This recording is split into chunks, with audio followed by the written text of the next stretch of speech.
Good evening, everyone. Appreciate you all being here. This is the December 18th, 2018 Special Redevelopment Agency meeting. Let the roll call reflect that all board members are present tonight. We'll have our opening ceremony start. We'll ask Vice Chair Nadolski if he will lead us in the Pledge of Allegiance. Thank you. Please join us.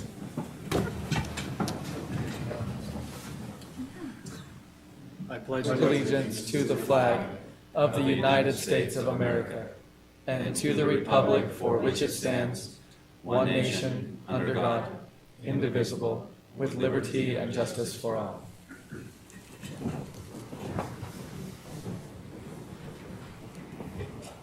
Thank you. And now would you please join us in a moment of silence?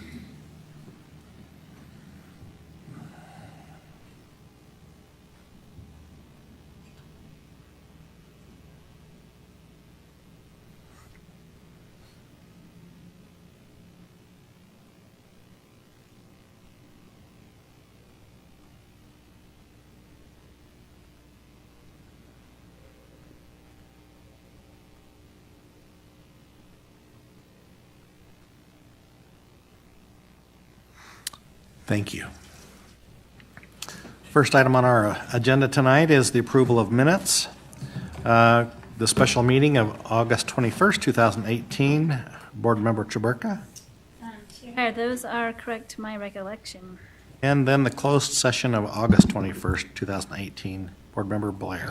Yes, thank you, Chair Heyer. I have reviewed those and found them to be accurate, and I would make a motion that we adopt those adopt the minutes. Second. We have a motion by Board Member Blair, seconded by Vice Chair Nadolski, to approve the minutes. This is a voice vote. All in favor? Aye. Are there any opposed? Okay. Next item is reports from administration. This is the Continental Community Reinvestment Project Area Draft Plan and Budget. Mr. Cooper will be presenting that. Welcome, Mr. Cooper. Thank you. It's not very often that we're first. Yeah, it's true. Thank you. We'll get right to it. So the request this evening is to set a public hearing for Resolution 2018-13, which approves the Continental Community Reinvestment Project Area. So I have a few slides that I'd like to go over. I will skip most of them. I'd like to cover a couple of things. I have given this to the Recorder's Office for the public record. So I'd just like to focus on a couple of things. First of all, the thought process that goes behind some of the establishment of these types of areas, and then also the details of the plan and the budget itself. So as you know, the tool of redevelopment areas is one of our strongest tools that we have to bring about change and to really catalyze investment that otherwise does not happen through typical market forces. So we try to couch the use of RDA tools in a lot of strategies, the most important one being the Quality Neighborhood Initiative, which was jointly adopted in 2015, which calls for work to bring about change where the neighborhoods in Ogden are neighborhoods of choice. And so a lot of the decision-making that we have that goes on in these RDAs really is rooted in this initiative. Additionally, we have public input events that we conduct throughout the year. In the case of the Continental CRA, we did 2 outreaches in 2018.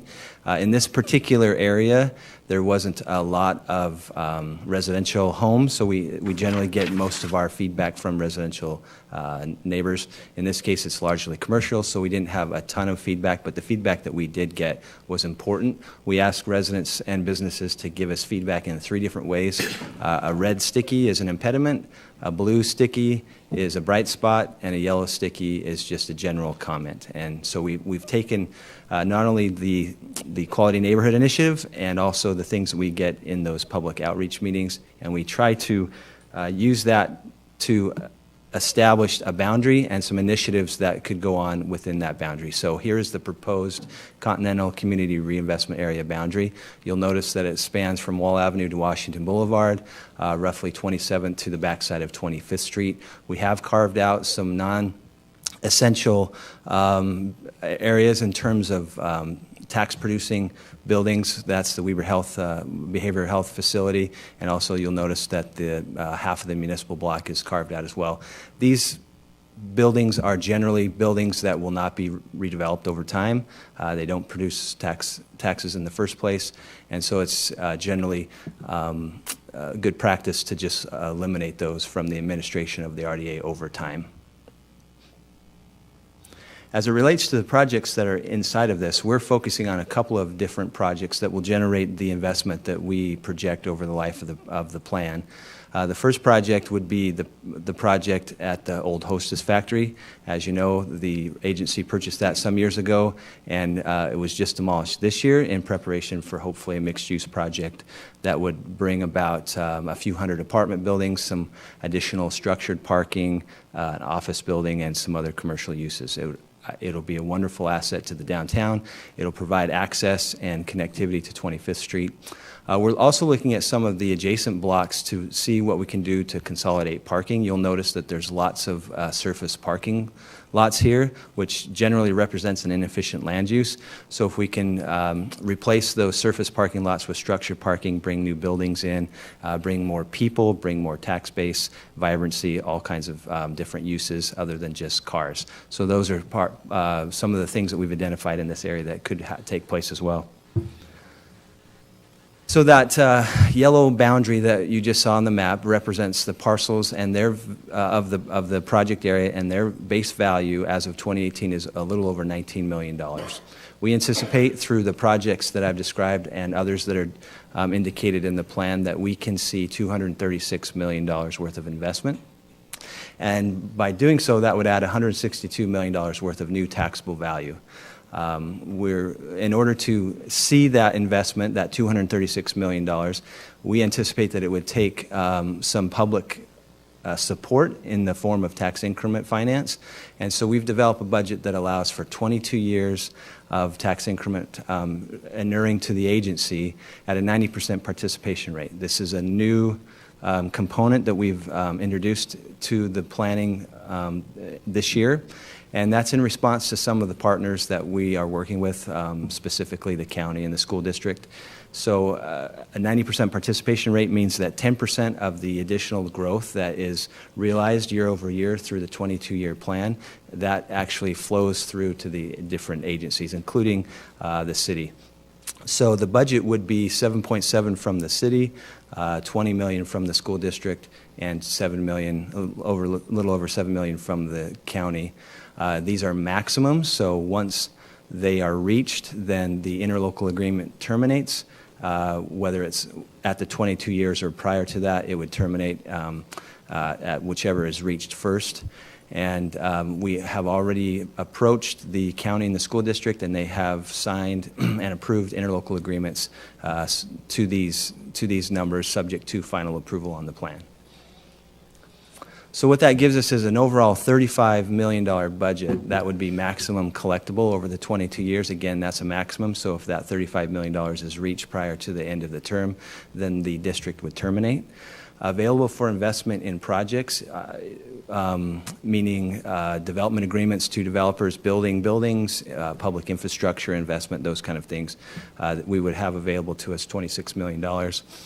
7 million of that, 7 million of the 35 would go to the housing fund that we have established, and that could be used to establish new housing or support housing projects in the entire city, not just in this proposed project area. And $1.9 million would be set aside for admin costs over the 22 years.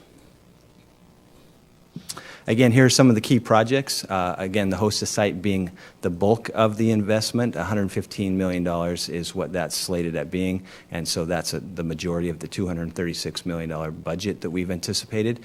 But you can see that at this, the block around the municipal building, the Union Station, the Union Square apartments and townhomes that were built a few years ago, there's some opportunity there. And then the 2 blocks adjacent to Wall Avenue on either side of 27th Street or 26th Street have some redevelopment opportunities. So really that is the bulk of the project area plan. In the plan we have some development objectives and also some benefits that are stipulated. Most of those benefits are fairly obvious. bringing about new residential units, new commercial units, short-term jobs in terms of construction, an increased tax base, and really introducing hundreds of new people to the downtown area that would then ultimately shop on 25th Street and generate a daytime population that actually stays. A lot of times the daytime population grows during the daytime because of workforce, and then it shrinks. And so by allowing for quality, desirable residential units in the downtown, that daytime population creates a vibrancy and a quality of life that is important to an urban center. So with that, we would ask and recommend that you set a public hearing to recognize and to take action on Resolution 2018-13. Thank you. Any questions for Brandon? Chair Heyer, I have just one. Yes. Is the use of eminent domain possible in the CRA? Good question. No. So there's two options under the code with a community reinvestment area. One is that of an area that requires a blight study and then would ask for eminent domain, and the other that does not. This is the one that does not. So we would not be seeking eminent domain and therefore would not be needing a blight study. Any other questions? I do have one question. Thanks for asking that one too, Councilmember White. So what would the impact be to these individual homeowners in the proposed area? Let's go back to the map. There are not very many, but there are a few, mostly down on 27th Street there. Again, without eminent domain, essentially the buildings that are there will remain there unless a private property owner chooses to sell them through negotiation. So those buildings, those residential buildings would likely remain unless there's a project that would be proposed for that area, and whoever was to construct that project would go to those homeowners and those property owners, negotiate a transaction. Voluntarily? Yep, all voluntarily. Would an individual homeowner be able to participate in the TIF? Right. Any property owner has the ability to participate via a development agreement. Generally, the most value that comes from tax increment finance is derived from an increase in value that creates a gap between that base value that I showed you of 2018 and the post-construction new value. So generally, home improvements that a homeowner might want to do doesn't have a huge impact, and therefore tax increment finance isn't the tool. We do have other tools listed in the plan through our community development folks, some help loans and some other things that we have already existing that would be available and used in this area. So on the, let's go to the 26 million investment, the general development investment. Who determines what would be built into this area here? Is there a process by which we go through? It's the typical process that any developer would have to engage with in terms of getting a development project approved. Adopting a redevelopment area, in this case a CRA, does not change the zoning in this particular proposal. So in this case, this is the CBD and the CBDI zone, and therefore the zoning would remain the same, and the process in which an entity or a property owner would get a project approved would remain the same as it is in city code. And then the 7 million that goes into housing investment, that goes throughout the whole city, or how is that distributed out? We operate a housing fund through the comptroller's office and the community development folks, and so that by statute is allowed to go into that fund and then be used across the city on housing projects. Is that the one Ward Ogden operates out of then? Okay. I think that's a big plus for the operation there. Other questions? I just want to clarify, I believe you've mentioned this before, there are market rate apartments that are in the plan right now. Are there any low-income units in any of the plans? The only project that we have fully fleshed out enough to answer that question is the Hostess site, and right now the bulk of those apartments, all of those apartments are market rate. The other projects that we've identified that would have either townhomes or apartments could very well be low income, but at this point we haven't gotten to that point in the planning process. Any more questions? Okay, thank you. Thank you. All right, so approving this resolution will set the public hearing for January 22nd, 2019. Working on next year already, so do I have a motion? I make a motion to approve the proposed resolution 2018-13. I second it. To set the public hearing? Set the public hearing. Okay, we have a motion by Board Member Lopez, second by Board Member Stevens, to set the public hearing for January 22nd on Resolution 2018-13. And this is a voice vote. Are all in favor? Aye. Aye. Okay, that passes. The next item on our agenda is public comments. This is an opportunity to address the board regarding concerns or ideas on any topic. Is there anyone who would like to address the RDA today? Come forward, give us your name, and limit your comments to 3 minutes. I should have recognized our esteemed Hi, I'm Planning Angel Commission Castillo. member. I live at 1260 25th Street, and I could not be more excited about the RDA plan. I think it's really intelligent to be forward-thinking about how to make sure we're effectively planning space.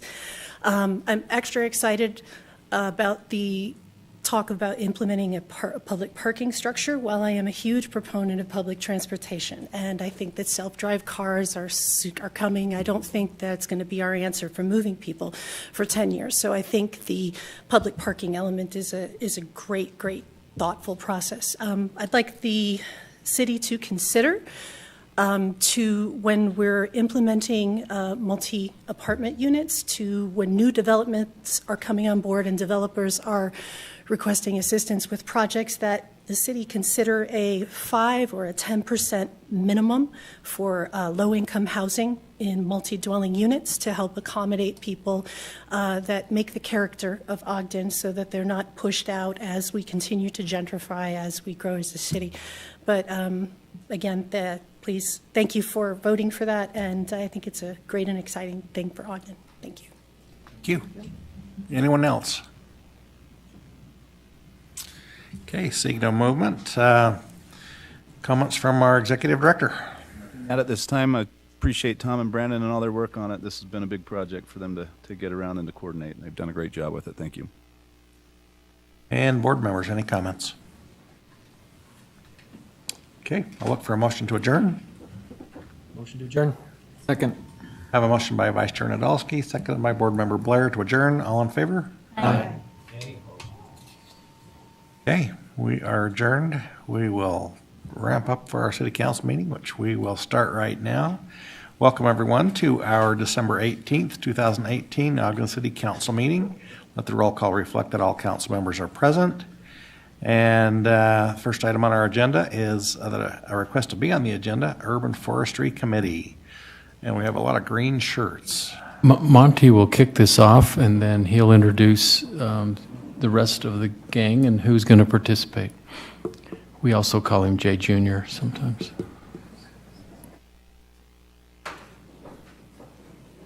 Welcome. I'm sure that's a compliment. Yeah.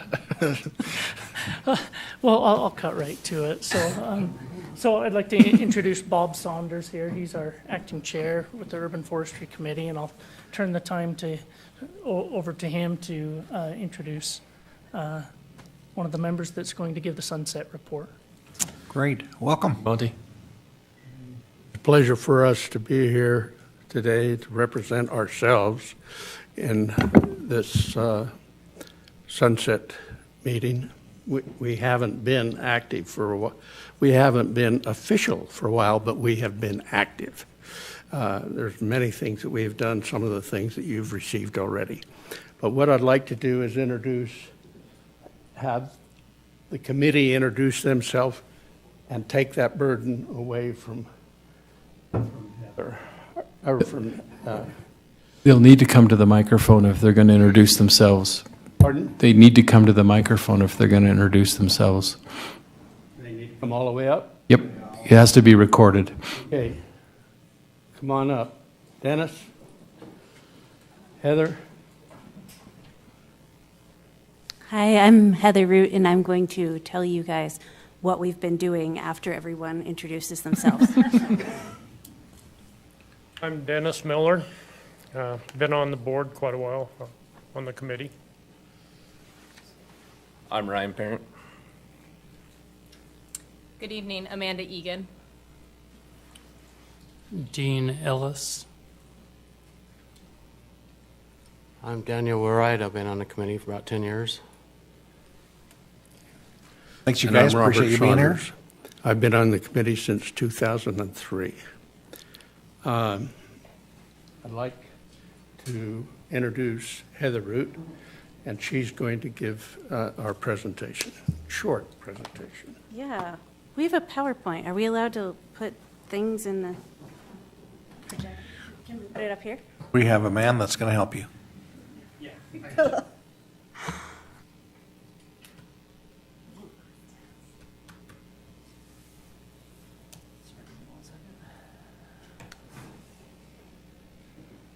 While he's loading that up, I'll just give Monty a heads up. Oh, yeah, Monty. I think we'd like to hear, be introduced to the new urban forester as well. If he put on a suit today. So, I didn't recognize him without a chainsaw in his hand, but.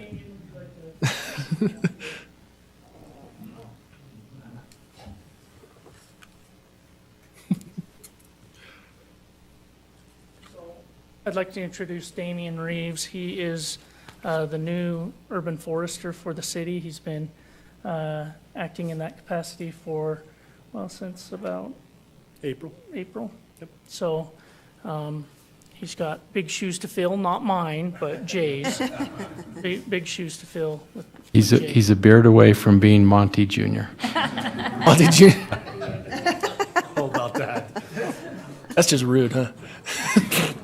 Thanks, Monty. Thanks, Thank you. Damien. So, as you know, our committee has gone into sunset, and our main role is to support Monty and Damien. So we're the Urban Forestry Advisory Committee. Ogden has fantastic urban trees, and they're really valuable to our community. They reduce the heat island effect. They're beautiful. They've even been shown to contribute to mental health and lower crime rates. So we have a wonderful asset in our urban trees. And we are certified as a Tree City USA. We've been certified for 34 years. Our utility is also certified, and Weber State is also certified as a Tree Campus USA. So we were actually the second city in the state of Utah to get certified, and we've been going for a long time. There are standards to maintain our certification. These include having a tree board, like us, or department, having a tree care ordinance, having a forestry program that is funded at least $2 per capita in its annual budget, and having an Arbor Day proclamation and observance ceremony. So we've been doing those things. We've done a lot of fun things on Arbor Day in particular. We've planted 170 trees in the past 5 years. We've had someone from the city come and give a proclamation each year, and we've included students from local schools, particularly Ogden Prep, in these ceremonies. And we've done all these parks. Let's see, 7 parks have trees that we've planted on Arbor Day.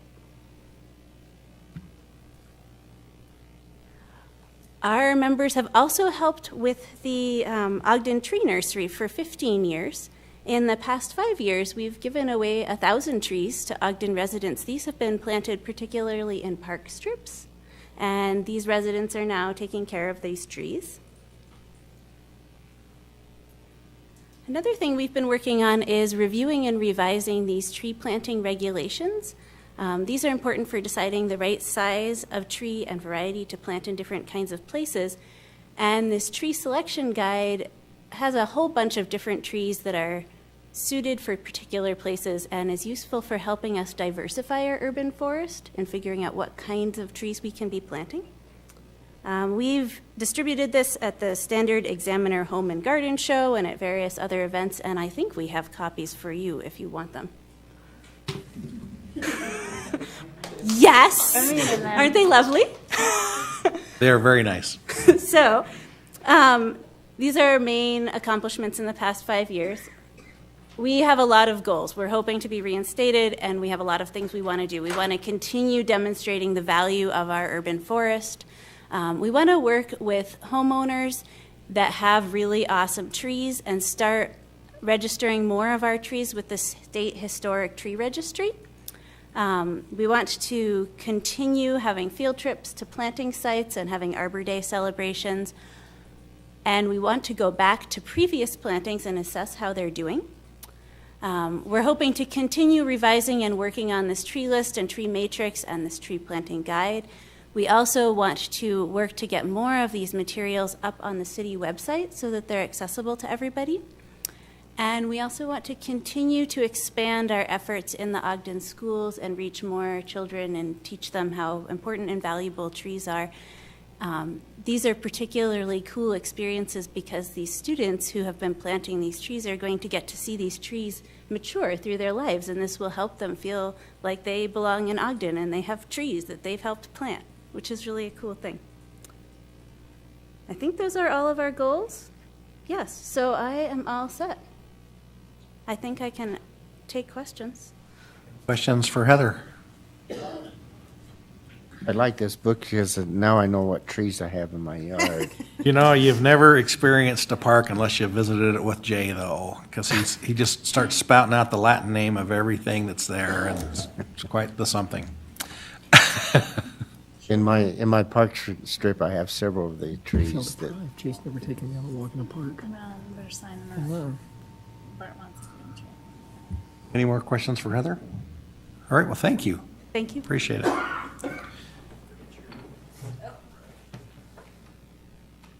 All right. Got proposed ordinance 2018-41 in front of us.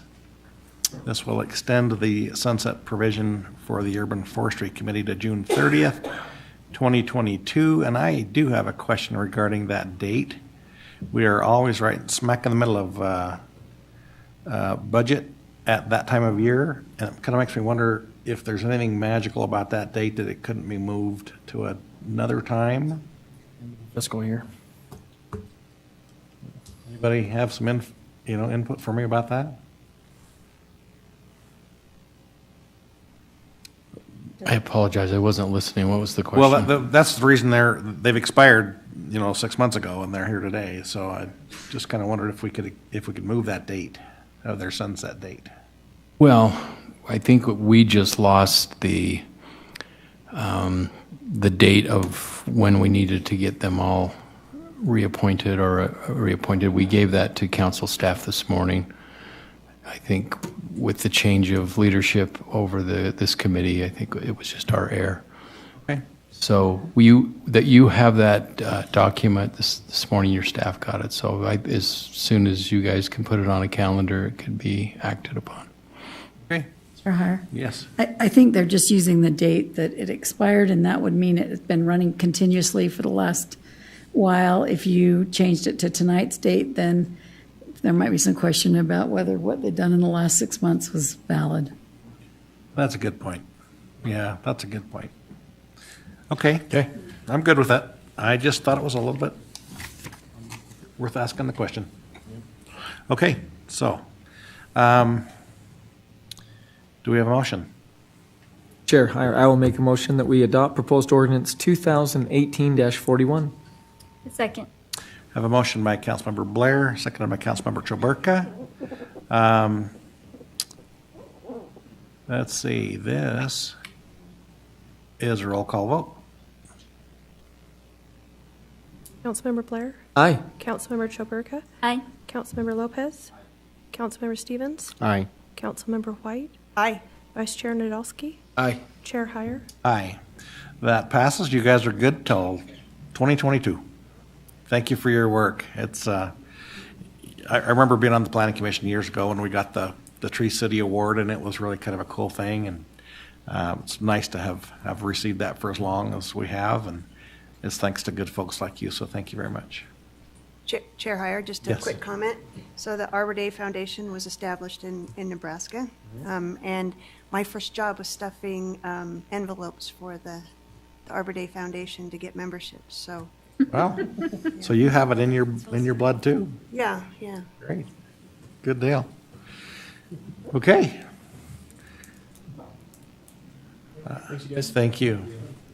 Stick around, we have more business. Yeah, we have a little more if you want to hang around for it. Next item on our agenda is our common consent portion of our agenda. There's one item tonight. It's 2018 annexations, legal description amendment. And we were waiting for that for a little while now. We've got it. And so looking for a motion to approve that common consent agenda. Chair Heyer, I propose that we approve the proposed ordinance 2018-32. Second. Okay, we have a motion by Councilmember White and second by Councilmember Lopez. And this is a roll call vote. Councilmember Choburka? Aye. Councilmember Lopez? Aye. Councilmember Stevens? Aye. Councilmember White? Aye. Councilmember Blair? Aye. Vice Chair Nadolski? Aye. Chair Heyer? Aye. And that passes. Next item on our agenda is public hearings concerning fee ordinance amendments. We will have also two ordinances that we will deal with individually, but let's hear the presentations from our Lisa Stout will start, and if we have questions, we have subject matter experts in the audience. Welcome, Lisa.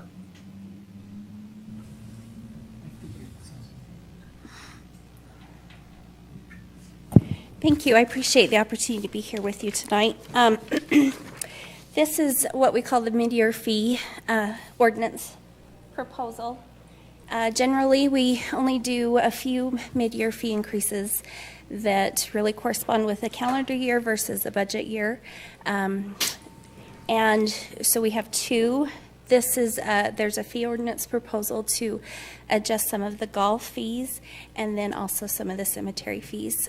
Talking with our subject matter experts, Todd and Monty, golf has not increased fees for about 4 years, and cemetery has not increased fees for over 10 years. It's important for us to evaluate fees consistently for financial sustainability, and also to keep pace with inflation and make sure we're in the market. The proposal for the golf fee increases includes some changes, and they're all pretty minor increases to their rounds that they charge. And all of these are in your packet, along with a market study for other golf courses near the city. And then we are also proposing some changes for punch passes. There are no changes being proposed for season passes at this time. I think did I go back? I went back, sorry. They're also adding a golf cart pass, an annual golf cart pass with this, that's in the proposal. And that will be new this year. And then just driving range fees, and then an annual range pass. And that is the biggest fee increase that they have, is that annual range pass of $100 a year. The cemetery is proposing slightly larger increases. If you consider they haven't increased fees for about 10 years, I feel they're reasonable compared to the market study. And the cemetery operates within the general fund, so any fees collected help offset some of those city costs that we have. So Monty's done a good job with the market study, but the increases range for interments, for grave spaces, and then disinterments, whether it's in the cemetery or to another cemetery, depends on the cost. And also there's variability for resident and non-residents of the city. Do you have any questions? Any questions for Lisa? Chair Hire? Yes. Can I ask a quick question? I remember Todd mentioning a pass or a discount for military personnel. Is that? I'll let him address that. Yes, there was. He dressed up for tonight anyway. Might as well have him come up. Thank you. Yes, we will for the first time offer a military discount to our customers that are active or retired military that will be equal to the senior discount as well as the college student discount. We thought it was appropriate to do that at this time. Yes. Todd, while we got you, question? Yes, please, go ahead. So I don't have as much interest for myself on the cemetery fees, hopefully not anytime soon. But the golf fees, these take effect January 1. Correct. So if anybody would like to purchase passes under the current fee schedule, is that possible with our Yes. golf courses closed for the season? Yeah, we had a nice day of sales today, a little run on Christmas gifts today. So yes, they can buy them at the current price right now. Okay. Do we at the Del Monte is where we're at El Monte right now. Clubhouse? Okay. And that's open regular business hours? This wouldn't be insider trading for Ben, would it? I'm asking on behalf For of a everyone. friend. It's for everyone. Thank you. Thank you. You know, the reason he's raising fees is because he got me hooked on this thing. He's figuring he's going to reduce the deficit. Right. Yeah, it's been really nice to be able to go golf on the city's golf courses. The price is affordable, even with an increase, and the courses are so well kept up, and it's just really nice to be able to take people there and golf. So, okay, any other questions concerning the fee increases? I have one. Yes, Councilmember On Stevens. And a comment. In the fee, it says that the pet cemetery will have no additional charges there, but for the monument businesses, is there a charge to them, or will it increase their fees? No increase for that. For the monument? Okay. And no fee increase for the pet cemetery. But for the monument companies, okay. Okay, any other questions? All right, thanks.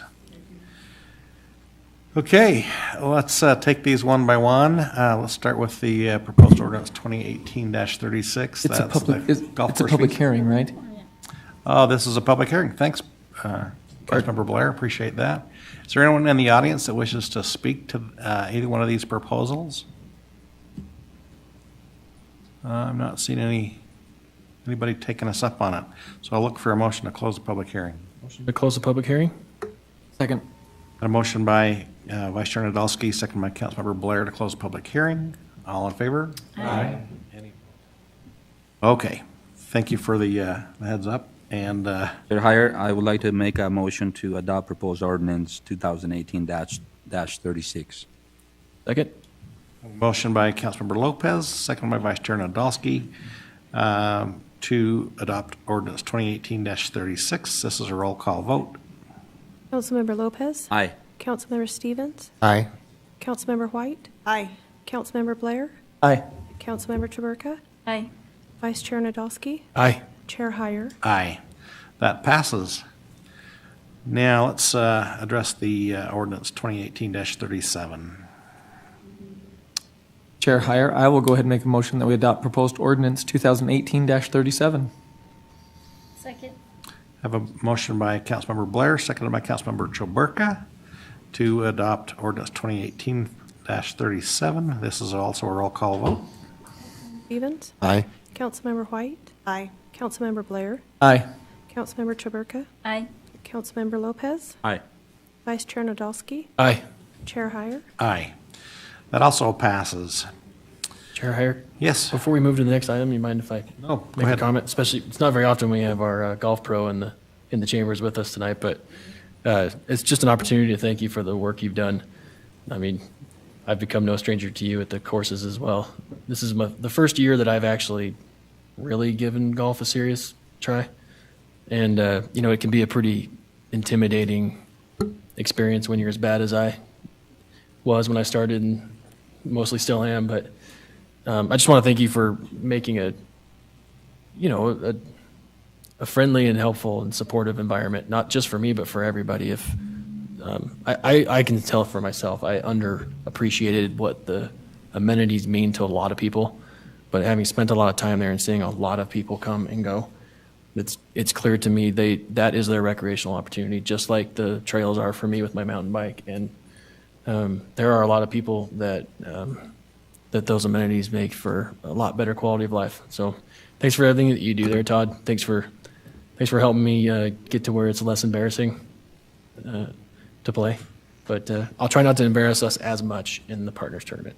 So Yeah, everything you said also applies to me. I also was canoe this year, and Todd he was so gracious at making me not feel so stupid when I lose a dozen balls around. Yeah. But I don't like feeling stupid. That's why I don't go. That's why you don't go? Right. Well, just go with Todd. Yeah. He'll help you. Yeah, he'll cover for you. Todd's always told me that I can't tell anyone he gave me lessons. I don't think that's a good thing. Can I have one more comment? Yeah, I forgot. sure. I spent a full week hunting deer down in southern Utah, and it's kind of a first sunlight, last daylight activity. So that left a little time in the middle for some golf. And I went to the Cedar City public course, and I tell the story because we should recognize how lucky we are to have Todd here. He's recognized as the best golf pro in the state, and the city course there, the staff know Todd well. They know of his work, and they're very complimentary of what you do here. And it's the reason Todd's here is because he grew up in this area. Ogden is home for him. This is where he wants to make his commitment, and that's the exact thing that makes Ogden happen, makes Ogden work. People that want to be here more than anywhere else, regardless of how much it pays, regardless of how much publicity or notoriety you might get. And so enough gloating, but we're lucky to have you. So thanks for being here. Thanks for giving all your effort to us here. Yep. Chair Heyer, I will just go ahead and add, I know Todd pretty well, and he does have has had opportunities to go other places, and he chooses to stay here, and we are lucky. We run him at 2 different courses, so we keep him very busy, and he does a great job. And just like you two, his ripple effect is pretty widespread. He's taught a lot of kids in this community how to golf and given them a passion for that game, and he's really done a lot for our community and for the golfing community especially. So we are very lucky to have Todd and for the work that he and his crew do up there at those golf courses. They are great, and they have their own unique set of challenges that not other courses have, and they do a great job managing those. So we are very lucky, and I thank Todd for all the work he and his crew do. Todd and I go back a long ways, but it's not in golf. But I recall only one time, and I think I've only golfed 2 other times, but I started when the sun went up and I ended when the sun went down. So that your experience, I can trump your worst experience very muchly. Well, I've got to thank Councilman Member Blair also. We golfed with him this summer, Vice Chair Nadolski and myself, and he didn't snicker or belittle too much. So it was very kind of him. Appreciate you carrying us that day, Bart. Yeah, that was really good of you. Kind of man. Monty's kind of feeling bad that there's no testimonials at the cemetery. Hey, I was just talking. Hey, I was actually waiting my turn. I was waiting my turn. I do have a comment about the cemetery, actually. I spend quite a deal of time there. I'm a little morbid, I guess, but from my house, it's a really nice walk, about 3 miles if I go from my house and do the whole circuit of the cemetery and then back. So I do spend quite a bit of time at the Ogden Cemetery and ride my bike through there as well to go down to the River Parkway. So I think it's very beautiful, and I like it very much, too. A golf course, I actually spend more time sledding on than, so I like that, too, or cross-country skiing. Thank you. And we talked about Monty when we were comparing him with Jay earlier. So yeah, we talked about the trees thing. So nice. he does good trees. Sorry, the rest of the people are like, this is why we liked you. Sorry. Yeah, we'll get back to business. Yeah, let's get back with it. Let's have the next item on our agenda is reports from Planning Commission. This is our Business Exchange Historical Zone Text Amendment. We have Mr. Montgomery. We have Mr. Montgomery with us today. Welcome. Thank you.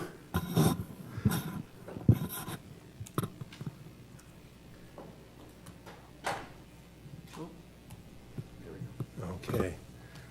So as mentioned, this is a report from the Planning Commission regarding a petition that had been filed to the city to amend the ordinance that deals with the BEH zone, which is Business Exchange Historic.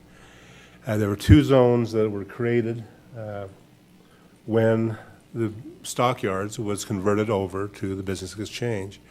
Here you can see the stockyards in their full glory when they were in operation, and you see in the circle there the stock exchange building. One of the reasons this photo is important is to show the scale of that building compared to other structures that were in the stockyard. And you can see that it was not the biggest building, but it was one that had a lot of architectural detail to it.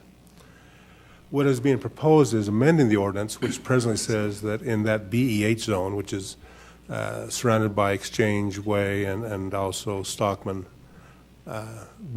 Street, was to change the ordinance from 16,000 square feet for maximum building size to 60,000 square feet to allow this proposed development to take place on the properties that surround the Business Exchange building.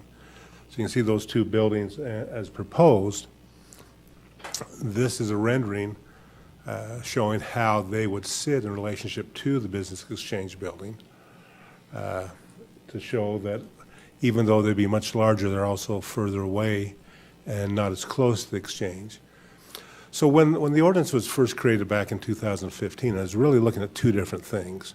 One is a very large industrial area between Stockman and the river to accommodate more industrial type uses, and then to have in the BEH zone smaller scale buildings that would relate more to the existing Stockman's building.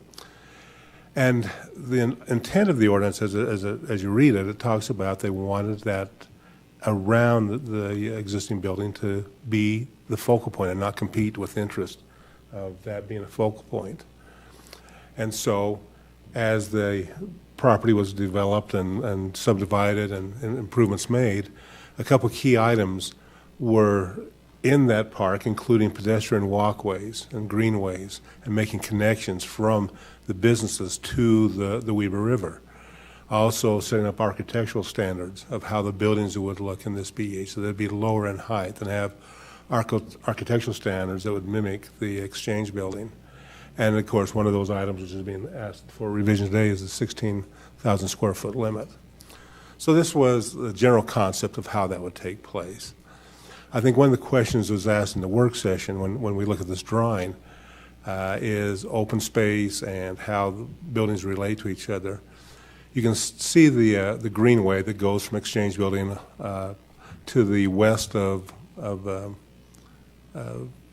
property and then goes up to the Weber River, and also another one that comes north of Envy and goes back down into that area. Those are public green spaces that would be kept. Also, the area where the loading steps are from where the train used to pull up and unload the animals, that area to the north is all open space and is all kept as parkway in public ownership. So those green spaces were provided, and the difference really is not much in terms of total building square footage that happens in that area. The 6 buildings that show in this drawing, the 2 buildings proposed, when you look at their total square footage, don't change much. Maybe there's a 10,000 square foot difference in the total building square footage, other than they're just concentrated into 2 buildings. One of the things as we looked at and discussed with the Planning Commission is those concepts in the ordinance about creating a focal point, having architectural compatibility, and scale. So in talking about those items, the focal point is really the idea of having architectural detail, where the building sits in relationship to other buildings, and how do you treat the site. Those are things that are done to create focal points, and nothing is being proposed to change that. Compatibility is those architectural details and materials. Those, again, are spelled out in the ordinance. And finally, the third item is scale, which is determined by height, size, and distance. So the only item being requested change is size. The other items would still maintain their present positions in the ordinance. And so as we've looked at it, we felt that given the development opportunities, the distances buildings that we set from the stock exchange building, that this really can be accomplished and meet those intents of the ordinance. Looking at the distances from west of the building to the proposed new development is 154 feet with a greenway in between it. Behind the building is 80-foot distance, again with trees, and that would separate that building from the new building that would be constructed. Those scale items are all still being accomplished by the site design. The Planning Commission is recommending to you in a 6-to-1 vote to make that amendment to the language of the ordinance to change from 16,000 square feet to 60,000 square feet. The one dissenting vote, Commissioner Scaddy, expressed that he felt that the items we established first were still important to keep. He felt that there shouldn't be changes into the building sizes, and that was his dissenting vote, and the reason why he voted no. Any questions for Mr. Montgomery? I just want a clarification with respects to the height. Okay. So the exchange building is how tall and what is the height limitation on those 60,000-foot buildings? They're still at 35 feet is the maximum height. If I remember, the exchange building is 32. Oh, it's roughly the same then. Yeah. Okay. The rendering, it's hard to tell from When the you look angle. at the scale, and yeah. Okay, thank you. Quick question. What elements are in the park that are friendly to the people that will end up working there? Can you help us remind us? Let me go back to the. So if you look at this, the one element is the connection with the Weber River. And so you've got the access that employees can, if they want to, and NV does this all the time, their employees can take and bike and go up the Weber River, down the Weber River to different locations. But in addition, that area that's been developed to the north has now become a bike park. So they can do various things in the public. Again, it's public property, so the public can also go out there and ride in that bike park. There's hills and turns and jumps and all sorts of things there that people can enjoy. The other part is just the idea of walking. As the councilwoman explained, going to the cemetery, which is one of the first parks that existed was cemeteries. So the idea of being able to go and walk and take that loop around and not have to leave the industrial park provides another amenity. Some of the things that we've talked about along that walkway are some items that either can be explained the history of the stockyard area, things to see, but that connection to the parkway, the bike park, of course the kayak park is there. All those things have abilities for those patrons or those employees to go out and do those things during noontime.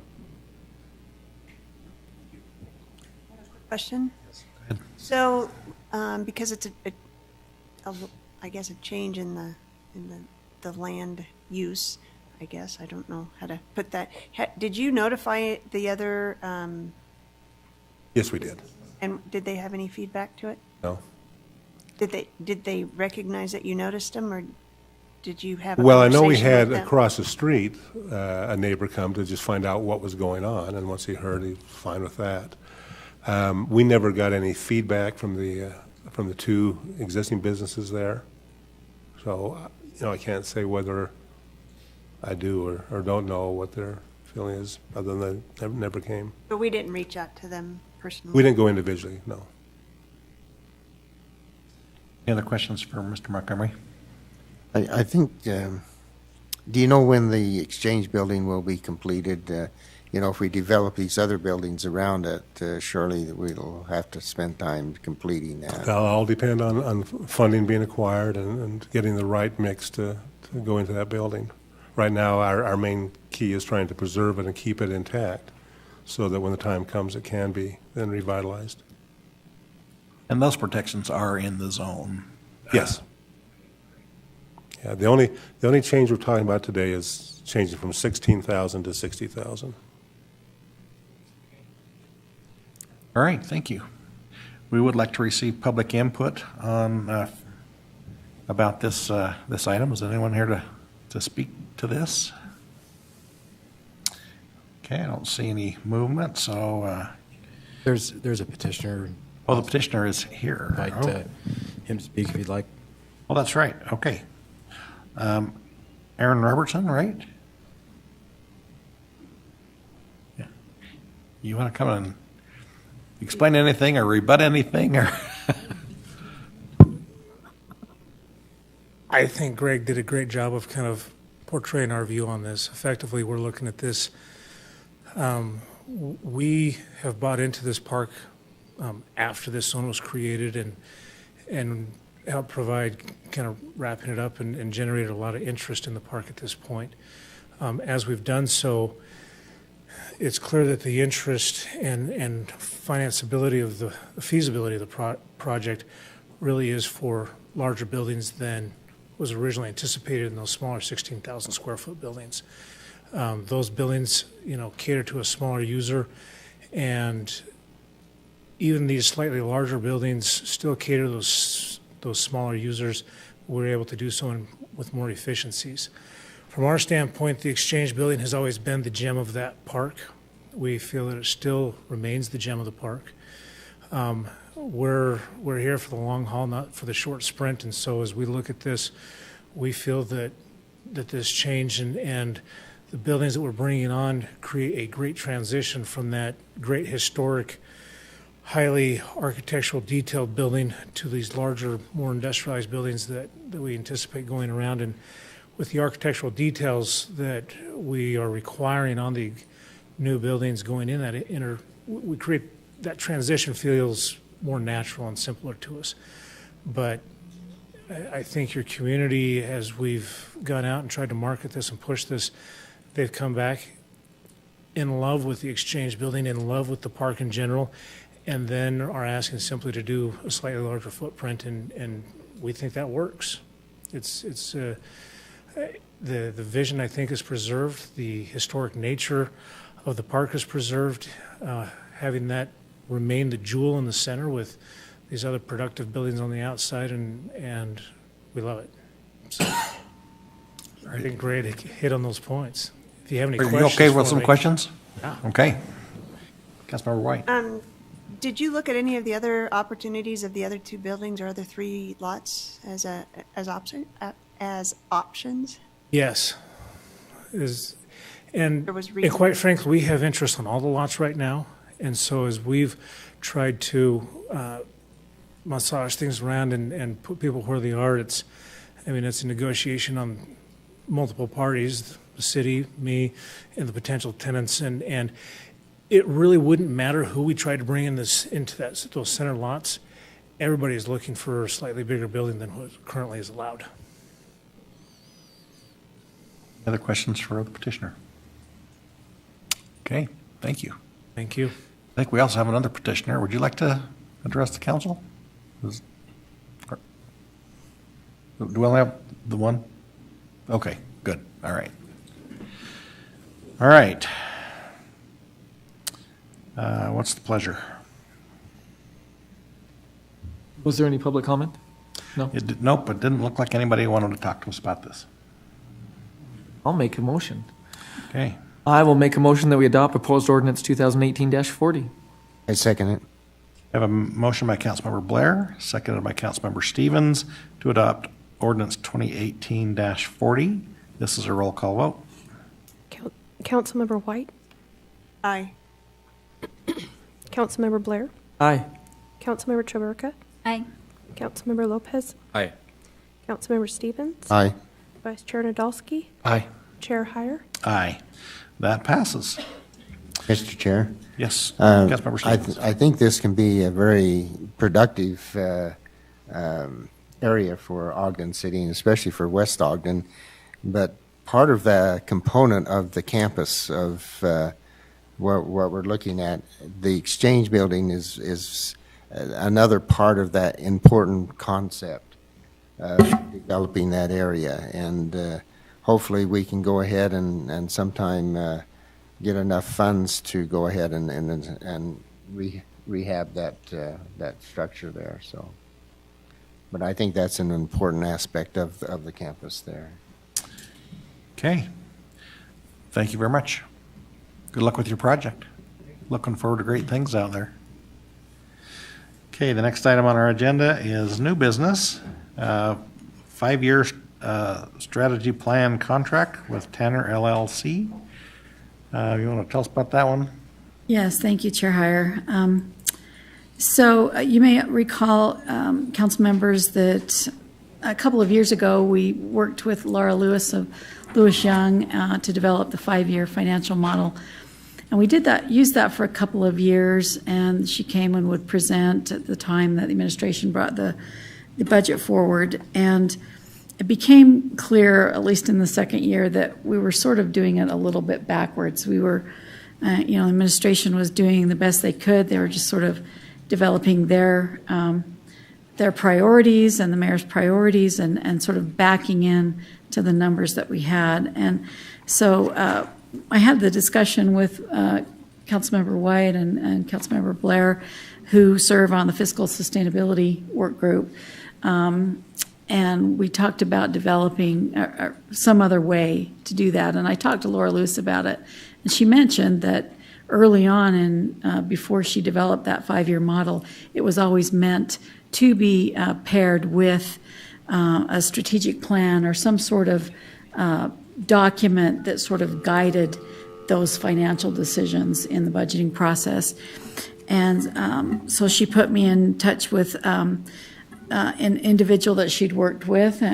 Turns out it was Dan Griffiths, who you met earlier tonight in the work session. And Marcia and I went to lunch with him and had a discussion. And so based on some other discussions that we'd had at the council, we decided to had discussion with Mark Johnson, explained my concerns about the process that we were using, and he agreed that we needed some sort of document. And so we went about trying to find the right consultant to do a 5-year strategic plan for us.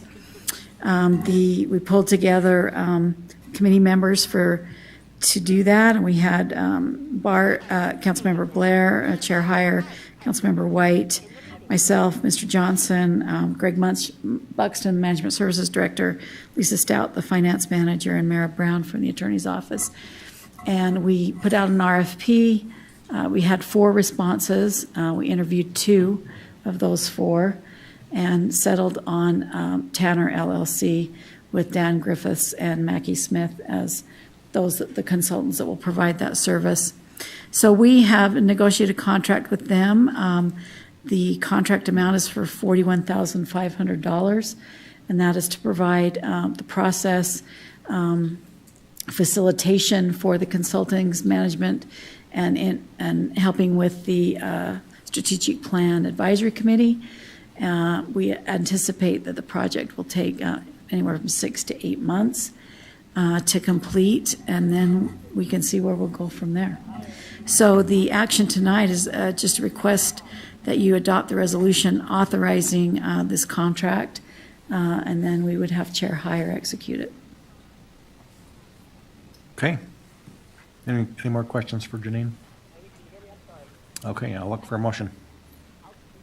Mr. Heyer, we had a good conversation in the work session about it. We had lots of questions and good answers.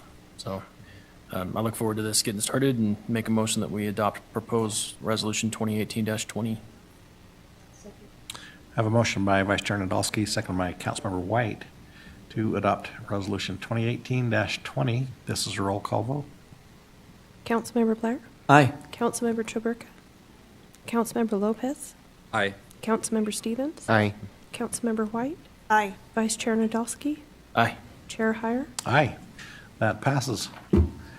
Look forward to this thing. This is going to be really nice to have a rudder on our boat. I think that's really kind of what this works out to be, is getting a keel going, helping us to know what direction we're going to go. So that's looking forward to it. Okay. Next item on our agenda is public comments. This is an opportunity to address the council regarding your concerns or ideas on any topic. Is there anyone that'd like to address the council? Okay, seeing no movement. Comments from the mayor? This being the last meeting in 2018, I want to wish you all a wonderful holiday over the next couple weeks. I hope everybody gets a chance to spend time with their families and really enjoy Ogden, and certainly express that wish to the community in general. So hope everybody has a great holiday week. All right, comments from council members? I like the flag that's back there at the back of the building, at the room, the big purple flag. It's nice to see that. Does your heart good, doesn't it, Doug? It does. And I echo what the mayor has said. I hope everyone has a great holiday. Any other comments? Last chance for 2018. We were down here over the weekend to see the lights, and as usual, it was just shoulder-to-shoulder people, lots of people down here. It was fun. We stopped at one of the displays to hear. There were two families there, probably, maybe 20 to 25 different people hearing and all different ages, hearing the how long that this tradition's been going on and how fun it is, and for them to come down, and they look forward to it every year, and they do it as a family. And their family keeps getting bigger, but it's fun to see the role that our Christmas Village plays in a lot of people's holiday season. So it's great, and I think Jay and his guys do a great job down here. So, yep. Any other comments? Good comment, Chair. I Yes. just wanted to thank everybody so much for helping me through my first year on the City Council. I've learned a lot, and I really appreciate everybody's support helping me when I ask questions that maybe you guys already know the answers to and everything. So I really appreciate it, and I really appreciate the staff so much. So thank you. Any other comments? Just one, I was able to attend a mall and the night visitors that the Next Ensemble put together the other night, and we don't realize but how these arts grants are really important to these types of assemblies, and it was awesome. It was a great time, and at the Bigelow, just in this old room, it was really cool. So yeah, I'm thankful that the arts people know what they're talking about. Aren't we all? Yeah. Any other comments? Councilmember Chaburka, it's been a pleasure having you this year, and you've done an excellent job, especially in your first year. Wish I had been as effective in my first year, or as quiet. Just kidding. But the Christmas Village is absolutely a special place. Case in point, I'll just share a story. Councilmember Lopez and I were walking out of our 2 or 3 weeks ago. We were leaving the meeting here. We went out the front, down the stairs, and we were having a joyful moment of our own about some accomplishments and progress on some things. And we walked out, and there was a couple. This guy came up to us and he goes, "Hey, excuse me," and we were like, "Yeah, will you please take some pictures for me? I'm about to propose to my wife." And so he handed me his phone, and Councilmember Lopez pulled out his phone, and we filmed him propose to his wife in front of one of the features there. And that is exactly what Christmas Village is to people. It's not what some people might think it was because of one unfortunate circumstance of which our officers handled and kept our people safe to keep that place a magical place. And that's also, when I shared that story, that I learned that's where Chair Heyer proposed to his wife. That's right. That's right right. out here. So it's not just a place that people come to see lights, although it's clearly that. It's a special place for a lot of people, and there's no event in this community that's going to take that away from us. So I'll tell you the rest of the story. We had watched the no, but she almost ran away. What was that? So we had just finished watching Pete's Dragon at the Orpheum across the street over there. That dates me a little. And came over, and there was a little church building kind of a thing, that you walked through. You didn't just walk around; you walked through it. And I turned her towards me, and she ran away. And I said, I knew she was a wise woman. yeah. So anyway, I convinced her to come back, and we actually did get engaged here on the grounds. So it was a nice thing. It's always been a tradition for us to come and walk these grounds, and that's always been so well done. So appreciate Jay and all the people that have preceded him to do this. Are there any other comments before we move on? Okay. Well, the next item on our agenda tonight is the consideration of adjourning into a closed executive session. And so I will look for a motion to do that. Chair Heyer, I'll make a motion that we adjourn into closed executive session for one of the reasons listed on the agenda. Second. Okay, we have a motion by Vice Chair Nadolski, seconded by Councilmember Blair to move into a closed executive session. This is a roll call vote. Councilmember Chaburka? Aye. Councilmember Lopez? Aye. Councilmember Stevens? Aye. Councilmember White? Aye. Councilmember Blair? Aye. Vice Chair Nadolski? Aye. Chair Heyer? Aye. That passes. We will be adjourning into the other room for a closed executive session. And as a reminder, we will adjourn the council meeting from the other room. So this will be the last we'll be here. So thank you very much, and Merry Christmas to all of our good citizens.